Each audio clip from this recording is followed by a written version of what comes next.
আশ্চর্য, আজকে আমার জন্মদিন, নিজে তো ফোন করলোই না, আমি ফোন করছি আমার ফোনটাও ধরছে না।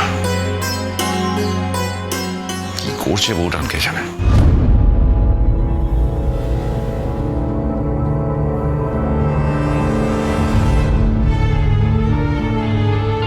বদীপ, চলো চলো, লাইন তো এসে গেছে, চলো এগো। তোমার ফোন বাজছে।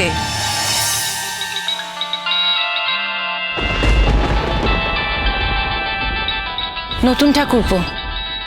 ধরবে না ধরবে না ধরবে, একদম ধরবে না, কিন্তু আমরা কিন্তু সারপ্রাইজ দেবো বলে রেখেছি। তুমি এক্ষুনি ধরলেই না সব বলে দেবে। যা সোজা সরল মানুষ তুমি।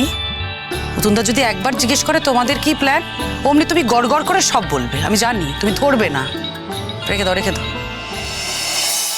তাছাড়া পুজোর লাইনও এসে গেছে, এখন তো ফোনটা ধরে কথাও বলতে পারবো না। ঠিক আছে, আর কয়েক ঘন্টা বাদেই তো দেখা হবে, আর কিছুক্ষণ পরেই তো আমরা যাব। তখন যদি জিজ্ঞেস করে যে ফোন কেন ধরিনি, আমি কিন্তু বলে দেবো তুমি ধরতে বারণ করেছিলে। আচ্ছা বেশ, তোমাকে বলতে হবে না, আমিই বলে দেবো। একবার তো আগে যাই। চলো চলো, লাইন এগিয়ে গেল, এগো।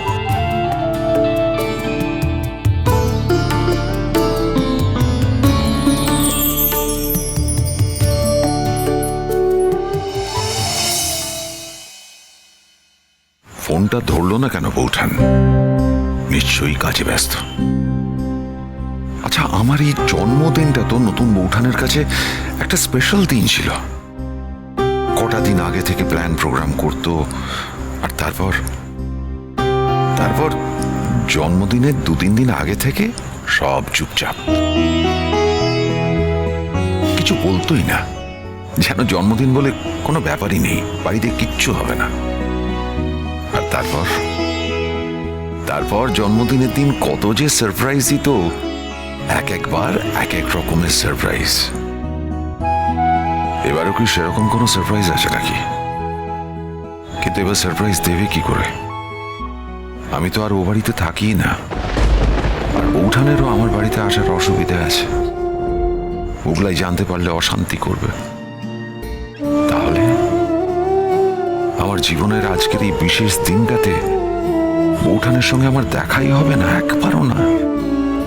আচ্ছা ঠিক আছে, দেখা না হয় নাই হলো। বউঠান ফোনেও তো একবার কথা বলতে পারতো।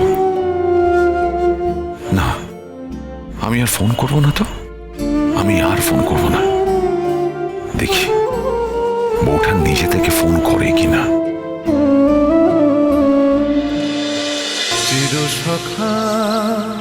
চিরসখা সোম থেকে রবি প্রতিদিন রাত 9টায় স্টার জলসায় ও জিও হটস্টারে।